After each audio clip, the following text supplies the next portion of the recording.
नमस्ते। अपना जो चैप्टर था वो चैप्टर 10 हैलोजन व्युत्पन्न, उसमें हमने अपनी लास्ट क्लास में क्लोरोफॉर्म CH3 के बारे में स्टडी की थी। आज हम अपना जो नेक्स्ट टॉपिक स्टार्ट कर रहे हैं उसका नाम है आयोडोफ्रॉम।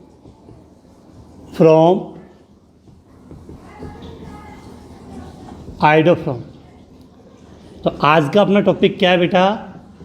आयोडोफ्रॉम। बेटा जिन बच्चों ने क्लोरोफॉर्म वाला टॉपिक ढंग से पढ़ा होगा उसको इसको समझने में कोई प्रॉब्लम नहीं, क्योंकि आयोडोफ्रॉम की 90% अभिक्रिया क्लोरोफॉर्म के बिल्कुल समान है, तो ईजिली आपको समझ में आ जाएगा। तो हम शुरू करें आयोडोफ्रॉम। तो आयोडोफ्रॉम का फॉर्मूला क्या होता है बेटा? CH3। अब इस आयोडोफ्रॉम का यदि हम IUPAC नाम दें, कौन सा नाम? IUPAC नाम दें, तो देखो इसमें आयोडीन कितनी है बेटा? 3 के लिए आप क्या लिखोगे बेटा? इसका ट्राई। I के लिए आयोडो, और कार्बन कितना है? 1। तो 1 से क्या नाम हो गया? मेथेन। तो CH3 लिखा है, तो CH3 का IUPAC नाम क्या हुआ? Try iodo methane. तो ट्राई जो आयोडोफ्रॉम पढ़ रहे हैं वो किस प्रकार का कंपाउंड है? ट्राई हैलोजन व्युत्पन्न। क्या लिखा है? ट्राई हैलोजन व्युत्पन्न। फिर से रिपीट कर रहा हूँ, क्या पढ़ा था आज हमने? शुरुआत की है कि आयोडोफ्रॉम फॉर्मूला CH3, IUPAC नाम ट्राई आयोडो मेथेन, और किस प्रकार के कंपाउंड में आएगा ये? ट्राई हैलोजन व्युत्पन्न। अब आगे बात करें बेटा इसके लिए।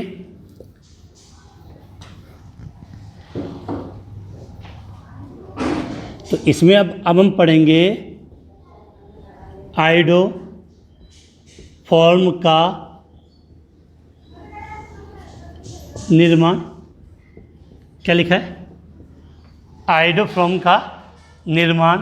और इसके लिए जो विधि काम में ले रहे हैं, सबसे एक ही विधि दे रहे कि अपने सिलेबस में यहाँ पे प्रयोगशाला विधि। काफ़ी हद तक ये क्लोरोफॉर्म विधि के समान है। क्या लिखिए? प्रयोगशाला विधि। ये जो प्रयोगशाला विधि होती है सेम हैलोफ्रॉम अभिक्रिया के समान है। जो प्रयोगशाला विधि पढ़ेंगे वो कौन सी अभिक्रिया के समान है? हैलोफ्रॉम अभिक्रिया के समान है, और इसमें आयोडोफ्रॉम बनेगा। इस कारण से हमने इसको क्या नाम दिया बेटा? आयोडोफ्रॉम अभिक्रिया। आयोडोफ्रॉम अभिक्रिया। तो यहाँ तक की बातें समझ में आ रही होगी कि हमने टॉपिक क्या लिखा है? आयोडोफ्रॉम का निर्माण। प्रयोगशाला विधि की बात करें, जो प्रयोगशाला विधि है वो कैसी है? हैलोफ्रॉम अभिक्रिया ही है एक प्रकार की। तो हैलोफ्रॉम अभिक्रिया और आयोडोफ्रॉम का निर्माण होगा, तो हमने इसको क्या नाम दिया? आयोडोफ्रॉम अभिक्रिया। अब हम डिटेल से बात करें, समीकरण काफ़ी होंगे इसके लिए। तो आयोडोफ्रॉम का निर्माण है, प्रयोगशाला विधि है। तो इसमें हम क्या करते हैं कि एथिल एल्कोहल, फॉर्मूले तब तो याद हो गया होगा एथिल एल्कोहल का, या एसीटोन, एथिल एल्कोहल या एसीटोन को जलीय NaOH, सोडियम हाइड्रोक्साइड 4 हो गया, जलीय NaOH तथा आयोडीन के साथ गरम करते हैं,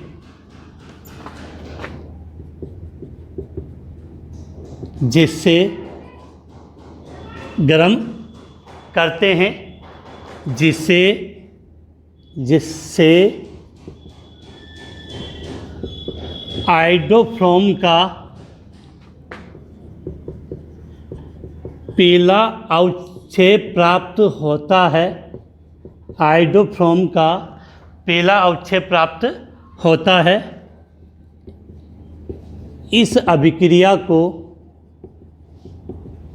आयोडोफ्रोम कहते हैं तथा इसमें अभिक्रिया निम्न अनुसार या निम्नानुसार होती है। तो हमने क्या लिखा है बेटा, आयोडोफ्रोम का निर्माण।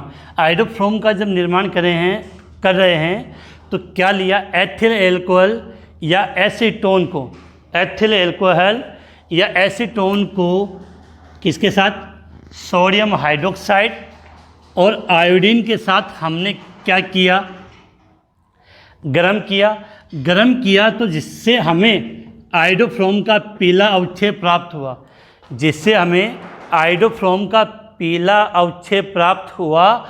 इस कारण से हमने इस अभिक्रिया को क्या नाम दिया, आयोडोफ्रोम नाम दिया। तो हमने इस अभिक्रिया को क्या नाम दिया, आयोडोफ्रोम। और कैसा अवक्षेप, पीले रंग का हमें अवक्षेप प्राप्त हो रहा है। अब आगे बात करें अपने अभिक्रिया को समझते हैं। तो सबसे पहले क्या होता है बेटा, सोडियम हाइड्रोक्साइड है वो आयोडीन के साथ क्रिया करेगा, sodium hydroxide NaOH plus I2 के साथ क्रिया करेगा। अब इतने दिन हो गए चैप्टर पढ़ते हुए तो इजीली समझ गए क्या होगा, यहाँ से H, यहाँ से तो I जाएगा बेटा, और यहाँ से H, तो क्या बाहर चला गया, HI, और यहाँ से जो H बाहर गया उसके स्थान पे क्या गया, I, तो NaOI। तो आपने इस NaOI का नाम पढ़ा होगा, नाम आया, NaOI का क्या नाम दोगे, कमेंट्स में बता सकते हो, बिल्कुल कोई प्रॉब्लम नहीं है। अगर आपको याद हो तो आपने पढ़ा था NaOCl और इससे आपने क्लोरोफॉर्म का निर्माण किया था। तो इसका आपने क्या नाम लिखा था, सोडियम हाइपोक्लोराइड। आपने इसका क्या नाम लिखा था, सोडियम हाइपोक्लोराइड। तो यहाँ बात करें कि सोडियम हाइड्रोक्साइड की क्रिया जब आपने आयोडीन के साथ करवाई तो क्या बन गया, सोडियम हाइपो आयोडाइड। अब ये सोडियम हाइपो आयोडाइड में या तो आप एथिल एल्कोहल के साथ क्रिया करवा दो या एसीटोन। तो पहले हम एथिल एल्कोहल ले लेते हैं। एथिल एल्कोहल का फॉर्मूला क्या लिखा, CH3CH2OH। क्या लिखा, CH3CH2OH। क्रिया किससे करवाई, NaOI, सोडियम हाइपोआयोडाइड से। अब बेटा थोड़ा सा गौर से समझना, अगर आपको क्लोरोफॉर्म अभिक्रिया याद है तो एथिल आयोडाइड की क्रिया जब आपने करवाई थी नवजात क्लोरीन से तो क्या बना था, एसिटैल्डिहाइड बना था, एसिटैल्डिहाइड।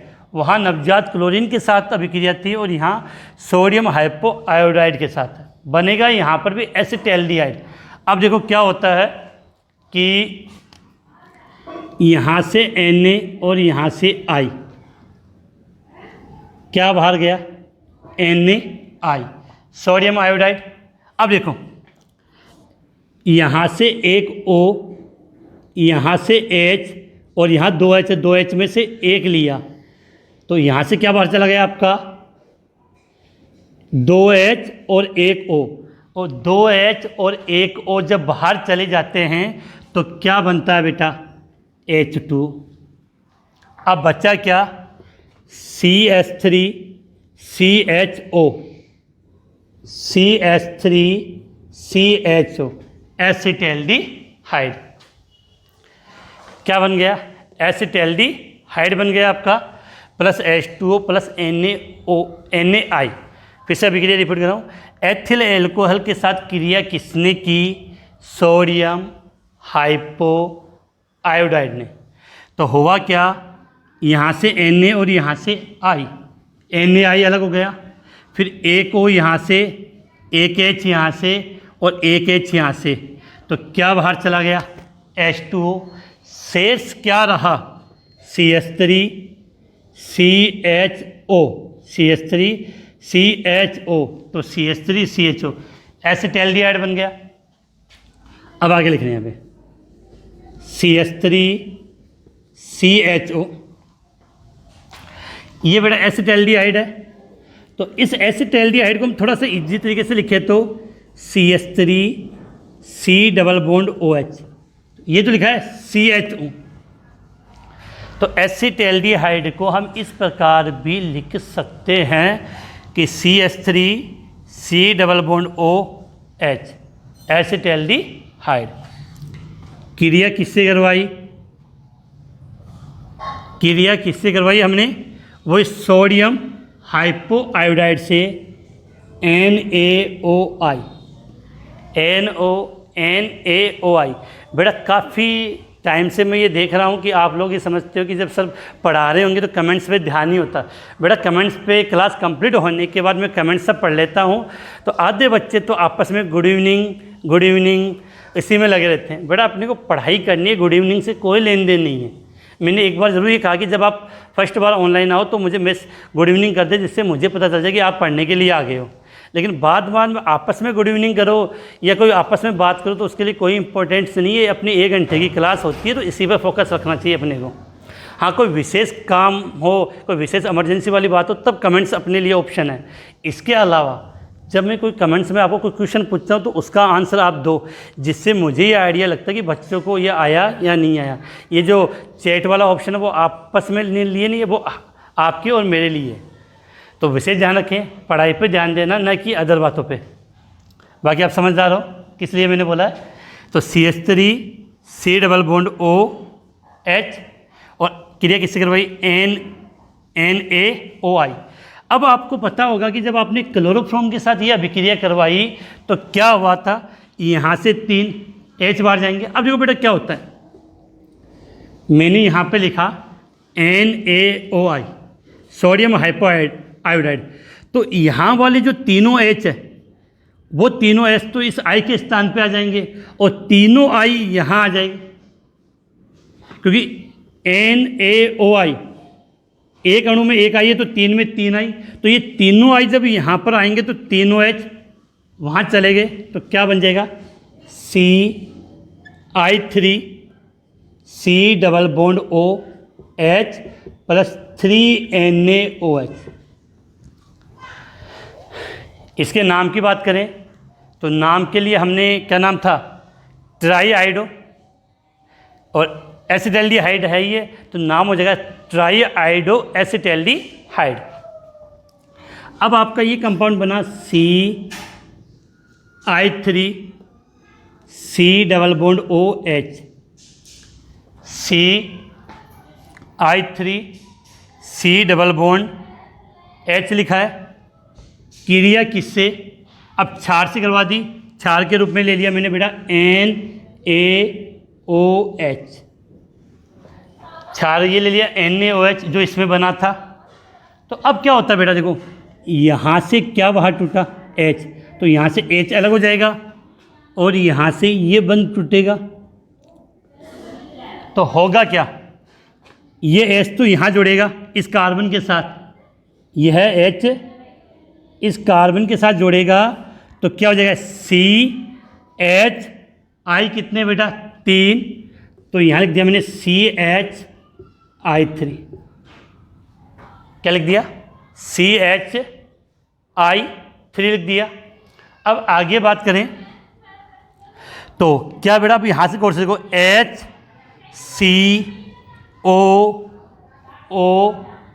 HCOON, ले वो जो क्लोरोफॉर्म की अभिक्रिया थी उससे काफ़ी समानता है, इसमें कोई बहुत कम अंतर है।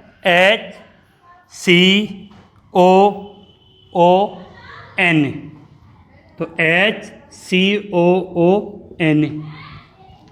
थोड़ा सा ऊपर लिख दो अगर नजर नहीं आ रहा तो बेटा, HCOON लिख दिया। बेटा इसका नाम मैंने 2 या 3 बार बता चुका हूँ, तो कमेंट्स में नाम ज़रूर बताना कि इसका नाम क्या है, इसका नाम क्या है कमेंट्स में, जिससे मुझे ये आइडिया हो कि आपको कितना इसके बारे में नॉलेज हुआ है। अब हम आगे बात करें बेटा, तो इस प्रकार से आपने आइडोफ्रॉम का निर्माण किया है। इस प्रकार से आपने आइडोफ्रॉम का निर्माण किया है। तो आइडोफ्रॉम का निर्माण किया, तो फिर से रिपीट कर लेते हैं 1 मिनट के लिए कि एथिल एल्कोहल या एसीटोन को जलीय NaOH तथा आयोडीन के साथ गर्म करते हैं, जिससे क्या बनता है, आइडोफ्रॉम का पीला अवक्षय प्राप्त होता है यहाँ पे हमें लास्ट में, और इस अभिक्रिया को हमने आइडोफ्रॉम नाम दिया। इसके बाद अपने आते टॉपिक पे कि सोडियम हाइड्रोक्साइड है वो आयोडीन के साथ क्रिया करके सोडियम हाइपो आयोडाइड बनाता है। फिर एथिल एल्कोहल है वो सोडियम हाइपो आयोडाइड के साथ क्रिया करेगा तो क्या बनेगा, एसिटेल्डिहाइड। क्या बनेगा, एसिटेल्डिहाइड बनेगा। अब आगे एसिटेल्डिहाइड है वो sodium hypo iodide, acetaldehyde sodium hypo iodide से फिर क्रिया करेगा तो एक ये कंपाउंड बनेगा, और इसकी क्षार से क्रिया करवाई तो आपको आइडोफ्रॉम प्राप्त हो गया। तो उम्मीद है कि ये रिएक्शन आपको समझ में आ गई होगी। ये तो थी बेटा अभिक्रिया किससे, एथिल एल्कोहल से। ये अभिक्रिया तो हमने किससे करवाई थी, एथिल एल्कोहल से। अब इसकी जो अगली अभिक्रिया है वो हम किससे करवा लें, एसीटोन से।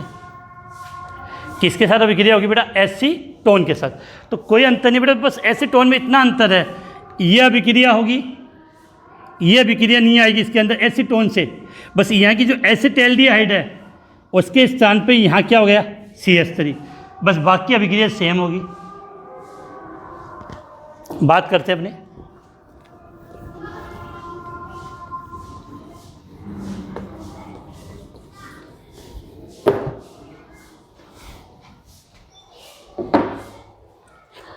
बेटा, मैंने एक लास्ट कल की क्लास में मैंने एक क्वेश्चन पूछा था आपसे, उसकी बात कर लेते हैं। ये क्या है, बेंजीन वाले CHO और OH, इसको हमने नाम दिया था, क्या नाम था बेटा इसका, सेल्डिहाइड। इसको हमने क्या नाम दिया था बेटा, सेल्डिहाइड। और मैंने इसका आपसे IUPAC नाम पूछा था। कौन सा नाम, IUPAC नाम। तो बेटा जानना कि IUPAC नामकरण में OH की तुलना में CHO एल्डिहाइड जो क्रियात्मक समूह होता है वो ज़्यादा मुख्य होता है। इसके कारण से ये मुख्य श्रृंखला बनेगी। अब ये बन गई, इसका मतलब काउंटिंग इस एल्डिहाइड से होगा, तो ये 1 और ये 2, तो इसका मतलब OH कितने नंबर पर है, 2 नंबर पर। अब पहले तो OH 2 नंबर पर एल्कोहल है, क्रियात्मक समूह है, लेकिन यहाँ पर एल्कोहल को हमने क्या माना, प्रतिस्थापी। अब ये प्रतिस्थापी कितने नंबर पे हुआ बेटा, 2 नंबर पे। अब इस OH को हम क्या बोलते हैं, हाइड्रोक्सी। जब एल्कोहल प्रतिस्थापी में है तो हम क्या बोलते हैं इसको, हाइड्रोक्सी। तो क्या नाम हुआ, 2 हाइड्रोक्सी। और बेंजीन वाले के ऊपर CHO जुड़ा है तो नाम हो जाता बेंजेल्डिहाइड, बेंजेल्डी। तो इसका IUPAC नाम हमने क्या दिया है, 2 हाइड्रोक्सी बेंजेल्डिहाइड। IUPAC नाम क्या हो बेटा, 2 हाइड्रोक्सी बेंजेल्डिहाइड। अब बात करें बेटा कि आइडोफ्रॉम का निर्माण था। अगला जो निर्माण अब हम कर रहे हैं बेटा किससे, एसीटोन से। निर्माण किससे हो रहा बेटा इसका, एसीटोन से। तो जब एसीटोन से जब हम इसका निर्माण करते हैं तो अभिक्रिया इस प्रकार से होगी आपकी, सेम वही है कि सोडियम हाइड्रोक्साइड है वो आयोडीन के साथ क्रिया करेगा। इससे पहले एक लाइन लिख लें यहाँ पे, एसीटोन से आयोडोफ्रोम का निर्माण निम्न प्रकार होता है। एसीटोन से आयोडोफ्रोम का निर्माण निम्न प्रकार होता है। तो सबसे पहले हमने क्या किया, सोडियम हाइड्रोक्साइड की क्रिया आयोडीन के साथ करवाई। सबसे पहले हमने सोडियम हाइड्रोक्साइड की क्रिया आयोडीन के साथ करवाई। तो यहाँ से H और यहाँ से I अलग, तो वही NaOI प्लस HI बन गया, NaOI बन गया। अब NaOI का क्या नाम होता है, sodium hypo iodide. Sodium hypo iodide नाम क्या दिया बेटा हमने, सोडियम हाइपो आयोडाइड। अब इतना पढ़ने के बाद ये सोडियम हाइपो आयोडाइड की सीधी क्रिया किससे होगी, एसीटोन से। तो एसीटोन का formula CH3 C double bond O CH3। Acetone का फॉर्मूला क्या था, CH3 C double bond O CH3 acetone बोलते हैं, या इसको डाई मेथिल कीटोन भी बोल सकते हैं। दोनों नाम लिख रहा हूँ मैं यहाँ पे।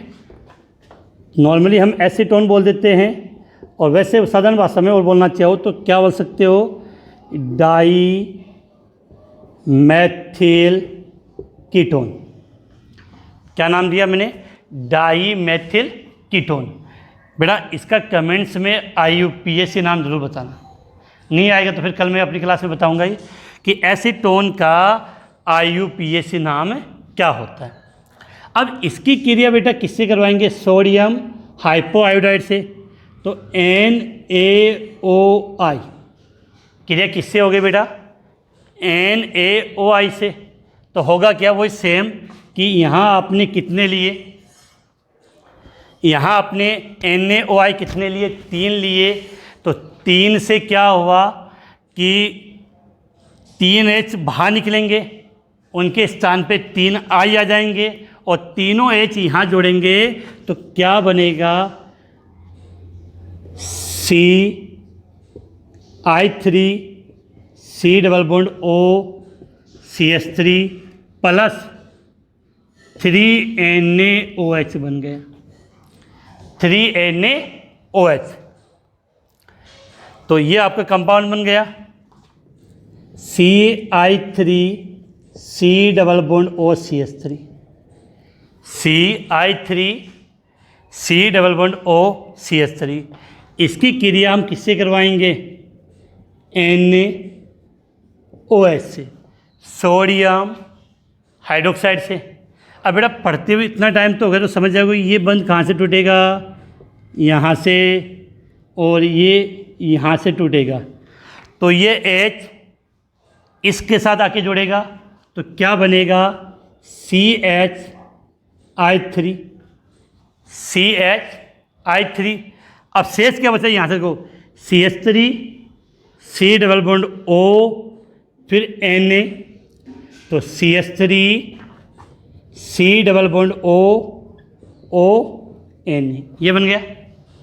फिर से रिपीट कर सकते हो, CH3 C double bond O Na।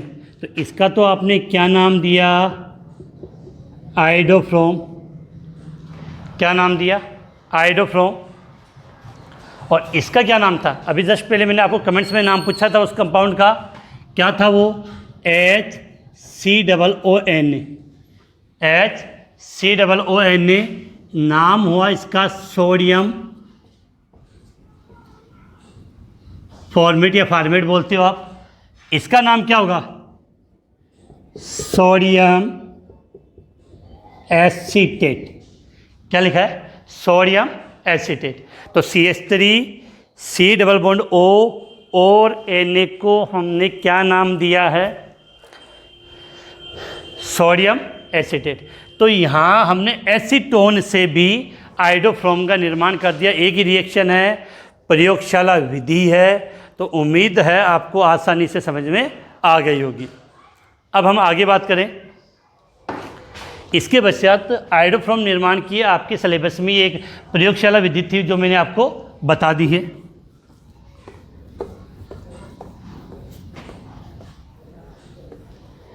इसके बाद आयोडोफ्रोम के भौतिक गुणों में कोई विशेष बात नहीं है, लेकिन इसकी जो रासायनिक अभिक्रिया है उससे संबंधित 2-3 क्वेश्चन अच्छे आते हैं जिनकी हम बात करते हैं।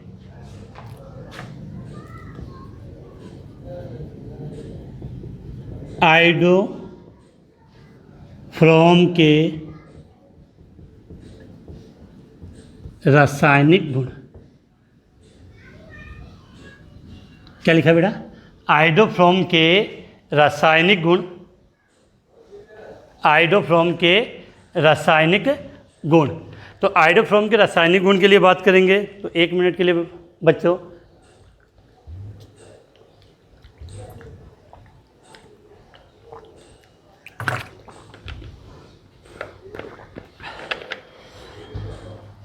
बेटा गर्मी बहुत है तो बोलते बोलते गला सूख जाता है। तो अब हम बात करें आयोडोफ्रोम के रासायनिक गुणधर्म या गुण की बात कर रहे हैं। तो बेटा यहाँ से जो क्वेश्चन बनता है हम उसको समझते हैं। मैं यहाँ पर आपको आयोडोफ्रोम और क्लोरोफ्रोम दोनों साथ में लेकर चल रहा हूँ, जहाँ से समझना। CHCl3 CHI3, इसको आप क्या बोलोगे बेटा? क्लोरोफ्रोम।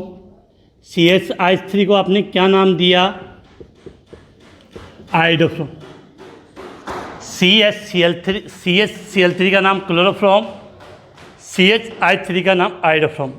यहाँ से एक बात अपने माइंड में क्लियर कर लेना कि क्लोरोफ्रोम की तुलना में आयोडोफ्रोम होता है वो अधिक क्रियाशील होता है। क्लोरोफ्रोम की तुलना में जो आपका आयोडोफ्रोम होता है वो अधिक क्रियाशील होता है। तो यहाँ से 2 क्वेश्चन बनते हैं इसी एक टॉपिक पे। पहला क्वेश्चन तो ये बनता है कि आयोडोफ्रोम क्लोरोफ्रोम, नज़र नहीं आ रहा तो थोड़ा इधर ले लेते अपनी बेटा, कि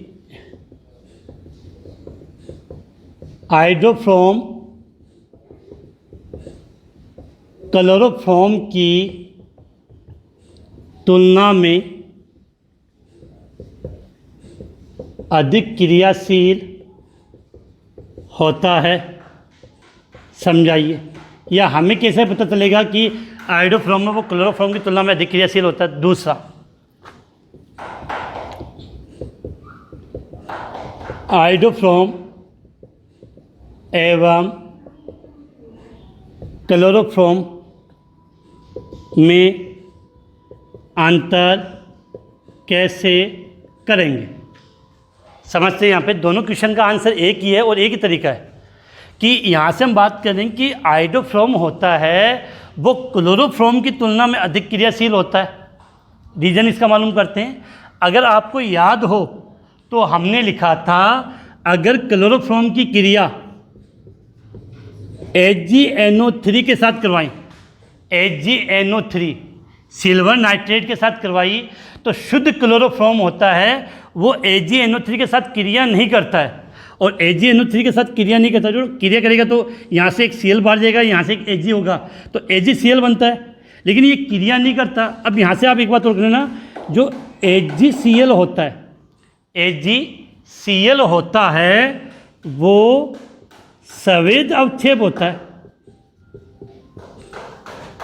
HgCl कैसा अवक्षेप होता है? संवेद अवक्षेप होता है। तो शुद्ध क्लोरोफ्रोम के साथ आपका HgNO3 है वो क्रिया नहीं करता है। तो यहाँ से बात समझ में आ रही होगी कि जो शुद्ध क्लोरोफ्रोम है उस क्लोरोफ्रोम के साथ आपका जो सिल्वर नाइट्रेट है वो क्रिया नहीं करेगा, और जब सिल्वर नाइट्रेट क्रिया ही नहीं करेगा तो HgCl मतलब जो संवेद अवक्षेप है वो प्राप्त नहीं होता है। यहाँ लिख सकते हो संवेद अवक्षेप प्राप्त नहीं होता। शुद्ध क्लोरोफ्रोम होगा वो HgNO3 के साथ क्रिया नहीं करता है और HgNO3 के साथ क्रिया नहीं करेगा तो श्वेत रंग का अवक्षेप हमें प्राप्त नहीं होगा। जबकि आपका आयोडोफ्रोम है वो आसानी से HgNO3 विलयन के साथ क्रिया कर लेता है, आसानी से HgNO3 विलयन के साथ क्या करता है बेटा, क्रिया कर लेता है। और HgI सिल्वर आयोडाइड कैसा अवक्षेप होता है और पीले रंग का अवक्षेप बनाता है। अब पहली बात क्रियाशीलता समझ में आ गई, क्योंकि आयोडोफ्रोम अधिक क्रियाशील है, इसी कारण से वो सिल्वर नाइट्रेट के साथ क्रिया करता है और पीले रंग का अवक्षेप बनाता है। तो यहाँ से क्लियर हो जाना चाहिए कि क्लोरोफ्रोम HgNO3 के साथ क्रिया नहीं करता, जिससे श्वेत रंग का अवक्षेप प्राप्त नहीं होता है।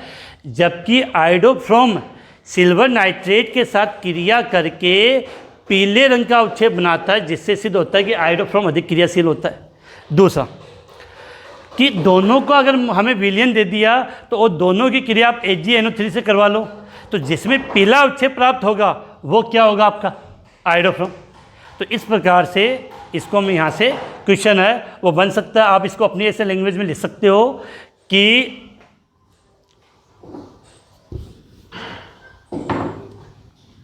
लैंग्वेज में इस प्रकार से लिख सकते हो कि क्लोरोफ्रोम सिल्वर नाइट्रेट के जलीय विलयन के साथ श्वेत अवक्षेप नहीं देता है। क्लोरोफ्रोम HgNO3 के जलीय विलयन के साथ श्वेत अवक्षेप नहीं देता है, जबकि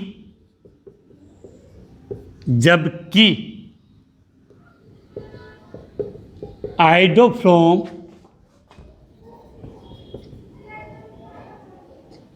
पीला अवक्षेप देता है, क्योंकि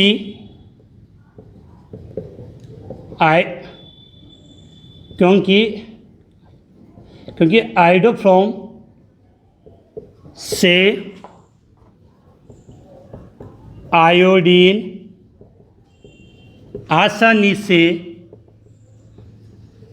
आसानी से अपघटित हो जाती है। क्योंकि आयोडोफ्रोम से आयोडीन आसानी से अपघटित, आयोडीन आसानी से अलग हो जाती है। तो हम बात कर रहे थे इतनी, तो ये क्वेश्चन आपको समझ में आ गया होगा। कैसा लॉजिक था वो मैंने बता दिया। यहाँ पर क्या बातें अपने को याद रखनी है तो वो चीज़ें आपको समझ में आ रही होगी। इसके बाद बेटा हम इसकी रासायनिक अभिक्रियाओं की बात करें तो इसकी लगभग अभिक्रिया क्लोरोफ्रोम के समान है। इसकी लगभग जो अभिक्रिया है वो क्लोरोफ्रोम के समान है। तो जब इसकी अभिक्रिया क्लोरोफ्रोम के समान है तो किताब में इसकी अभिक्रियाओं को अलग से न देखकर एक चार्ट के रूप में दर्शाया है। आयोडोफ्रोम की अभिक्रिया अलग से न देखकर एक चार्ट के रूप में समझाया है। तो वो चार्ट मैं यहाँ बना रहा हूँ, उससे हमें ये कंफर्म हो जाएगा कि आपको क्लोरोफ्रोम की अभिक्रिया कितनी याद है। अब बेटा कमेंट्स की आवश्यकता पड़ेगी, कितना आप लोगों का कमेंट्स आता है। करते सुनो, क्या लिखा बेटा मैंने यहाँ पे, CH3। थोड़े बड़े अक्षरों में लिख दूँगी जिससे पूरा बोर्ड बढ़ जाएगा, रिएक्शन भी आपको इजीली समझ में आ जाएगी। और बेटा यहाँ पर जो मैं रिएक्शन आपको लिख रहा हूँ, जिस प्रकार से मैं रिएक्शन यहाँ लिख रहा हूँ उसी प्रकार आपको याद होगी तो मतलब है, अन्यथा आपने कितना ही पढ़ा रिएक्शन हम भूल जाते हैं। बहुत बार बच्चों की प्रॉब्लम ये आती है कि सर समझ में तो आ रहा है, आपके ये जो ऑनलाइन क्लास हम अटेंड कर रहे हैं, इस ऑनलाइन क्लास में जो आप पढ़ा रहे हो वो बिल्कुल समझ में आ रहा है लेकिन भूल जाते हैं। बेटा भूलने का मतलब ये है कि आपको बार बार इन रासायनिक या जो केमिकल इक्वेशन है इनको बार बार लिखकर आपको प्रैक्टिस करनी पड़ेगी कि बिल्कुल माइंड में होना चाहिए ऐसा करने पर ऐसा हुआ, तब तो वो समीकरण अपने को याद रहेगी, अन्यथा बिल्कुल साफ हो जाएगी। कहते हैं ना कि कोशिश करोगे तभी सफलता मिलेगी, बैठे हो तो कुछ भी नहीं है फिर तो। अब बात कर रहे हैं अपने, क्या लिख रहे हैं यहाँ पे, CH3। क्या है बेटा आपका आयोडोफ्रोम। अब जो सीधी बात है कि जैसे मैंने यहाँ लिखा आयोडोफ्रोम है और मैंने 2 हाइड्रोजन, कितने हाइड्रोजन, 2 हाइड्रोजन लिए हैं यहाँ पे, और इसका अपचयन करूँ, जैसे मैंने यहाँ लिखा, रिएक्शन को समझने की कोशिश करना बेटा, 2H और क्या लिखा है यहाँ पे अपचयन। अब जिसका माइंड काम कर गया वो तुरंत कमेंट्स में आंसर दे दे क्या बनेगा,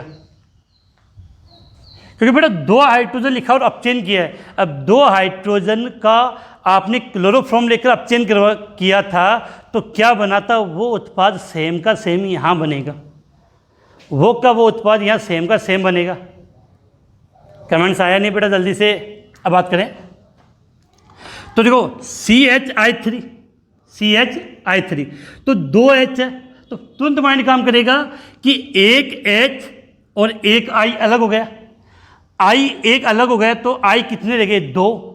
जब I यहाँ से बाहर गया तो कार्बन की एक वैलेंसी कम हो गई तो वहाँ पर दूसरा हाइड्रोजन जुड़ गया, तो ये लिखा आपने C, एक हाइड्रोजन था, एक यहाँ जुड़ गया, कितने हुए 2, कितने हुए 2, और I कितने थे, एक चला गया तो 2 बचे, तो I2।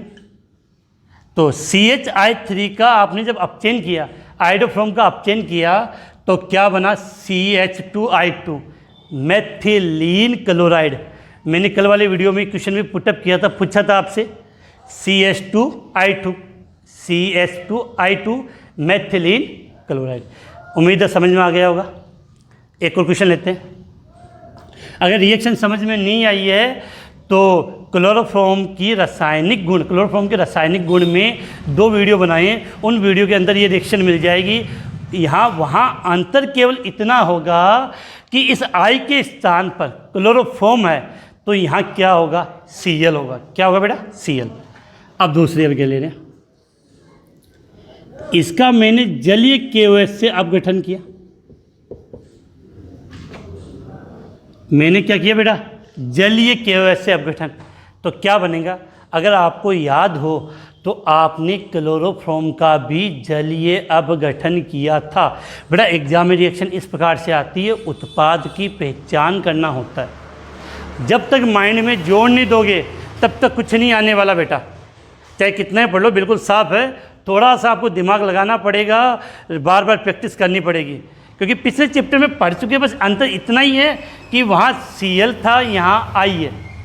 तो आयोडोफ्रोम का आप जलीय KOH के साथ आपने उसका जलापघटन किया तो क्या बना।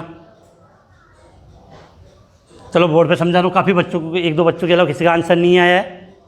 तो बात करें कि CHI3 3 I है तो इसको मैंने ऐसे लिख दिया I लिख दिया, और इसकी क्रिया KOH से करवाई, तो 3 K के साथ 3 I बाहर चले गए, -3 KCl हो गया। अब क्या था CHOH। अब बेटा समझदार हो, यहाँ से OH और यहाँ से H, जल का अणु बाहर चला गया, यहाँ से OH यहाँ से H, जल का अणु बाहर, तो क्या बचा CH, ये H इस कार्बन CHOOH। अब देखो इस कार्बन से ये H जुड़ा तो H को मैंने पहले लिख दिया, फिर C, ये O, ये बन टूटा तो ये हो गया डबल बॉन्ड OH फॉर्मिक अम्ल, या आप चाहो तो ऐसे लिख सकते हो HCOOH, नाम क्या हुआ फॉर्मिक अम्ल। नाम क्या हुआ बेटा इसका फॉर्मिक अम्ल। तो सेम क्लोरोफॉर्म में भी आपने यही प्राप्त किया, आयोडोफ्रोम में भी यही है। तो बेटा जब तक रिएक्शन याद नहीं होगी डायरेक्ट माइंड में कि आयोडोफ्रोम का जलीय KOH के साथ अभिक्रिया करवाएंगे तो फॉर्मिक अम्ल प्राप्त होगा। क्या प्राप्त होगा बेटा फॉर्मिक अम्ल। इसके बाद इसकी बेटा हम नेक्स्ट अभिक्रिया की बात करें तो जो नेक्स्ट अभिक्रिया है, हाँ यहाँ से आपको एक चीज़ और दिखा, एक अभिक्रिया इधर लेते हैं। आयोडोफ्रोम की क्रिया मैंने किससे करवाई, HgNO3 से, अभी लिखा था सिल्वर नाइट्रेट से। तो हमें केवल उत्पाद ध्यान रखना कि उत्पाद क्या बनता है। तो हमने क्या लिखा था कि आयोडोफ्रोम सिल्वर नाइट्रेट के साथ क्रिया करता है, आयोडोफ्रोम सिल्वर नाइट्रेट के साथ क्रिया करता है तो AgI का पीला अवक्षेप प्राप्त होता है। तो यहाँ सीधा लिख दो बेटा, क्या प्राप्त हुआ, AgI पीला अवक्षेप, AgI पीला अवक्षेप। अब देखो आगे, ये आयोडोफ्रोम है, इसकी क्रिया मैंने सिल्वर चूर्ण से, Ag चूर्ण से करवाई।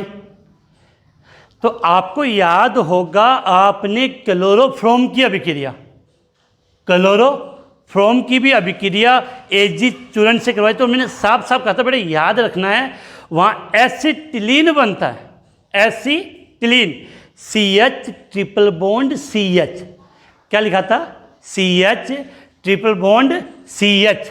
तो अब देखो यहाँ पे, तो क्या बनेगा, CH ट्रिपल बॉन्ड CH, क्या नाम था, एसिटिलीन, क्या नाम है, एसिटिलीन, एसिटिलीन।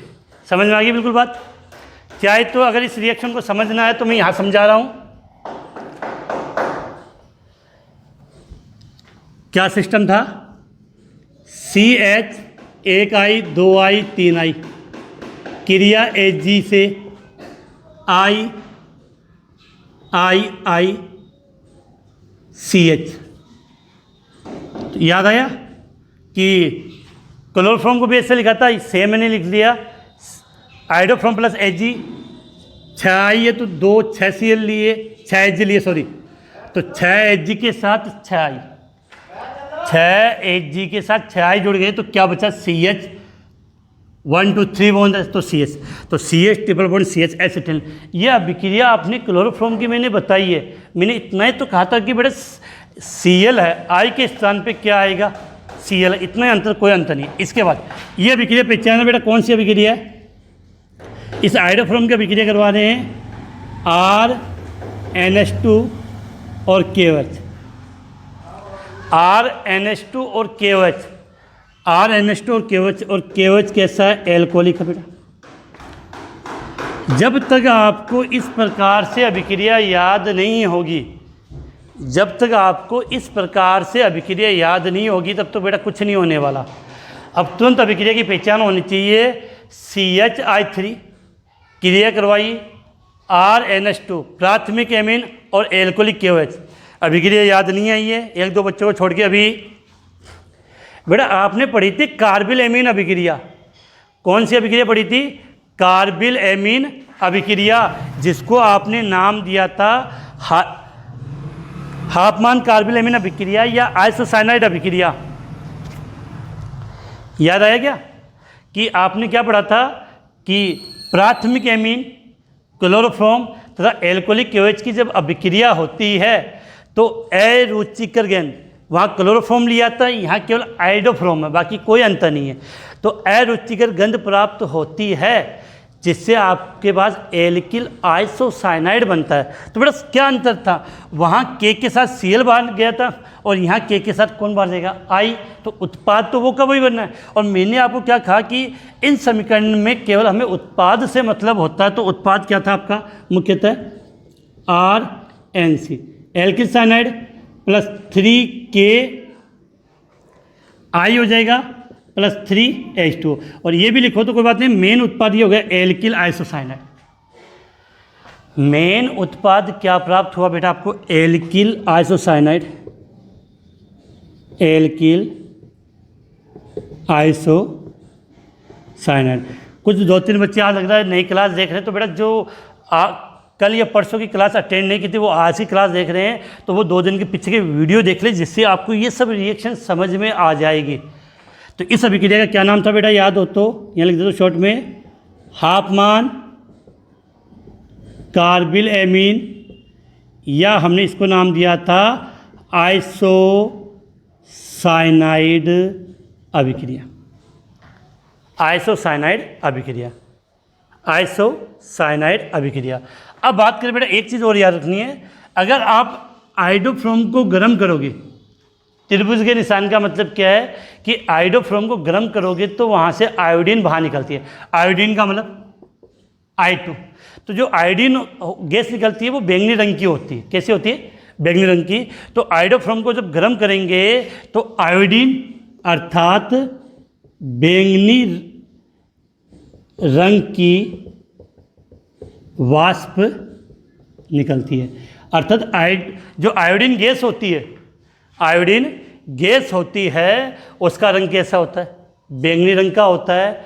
AgI आई अवक्षेप वाला हो, देखो AgCl है वो तो सफ़ेद अवक्षेप बनाता है अगर बनेगा किसी अभिक्रिया में, और AgI बने तो वो कैसा अवक्षेप होगा? पीला अवक्षेप होगा। कैसा अवक्षेप होगा? पीला अवक्षेप होगा। तो बेटा मुझे उम्मीद होगी कि इतना रिएक्शन इस प्रकार से समझ में आएगी, क्योंकि ये इनमें से लगभग अभिक्रिया हमने क्लोरोफ्रोम वाले टॉपिक, इसमें से लगभग अभिक्रिया हमने क्लोरोफ्रोम वाले टॉपिक में पढ़ लिया था। बस यहाँ पर अंतर है कि वहाँ Cl था और यहाँ पर I है। दूसरी बात, जब तक आपको रिएक्शन इस प्रकार से याद नहीं होगी, रिएक्शन इस प्रकार से याद नहीं होगी, तब तक एग्जाम में हम समीकरण नहीं कर पाएंगे। तो इस प्रकार से आप चार्ट बनाने की कोशिश करो। चाहो तो मैं समीकरण सीधी लिख देता, लेकिन बुक में भी ऐसे दे रखी है, और चार्ट से एक बार अगर माइंड में अपनी इस खोपड़ी के अंदर अगर बात चली गई तो वो फिट बैठ जाएगी। तो उम्मीद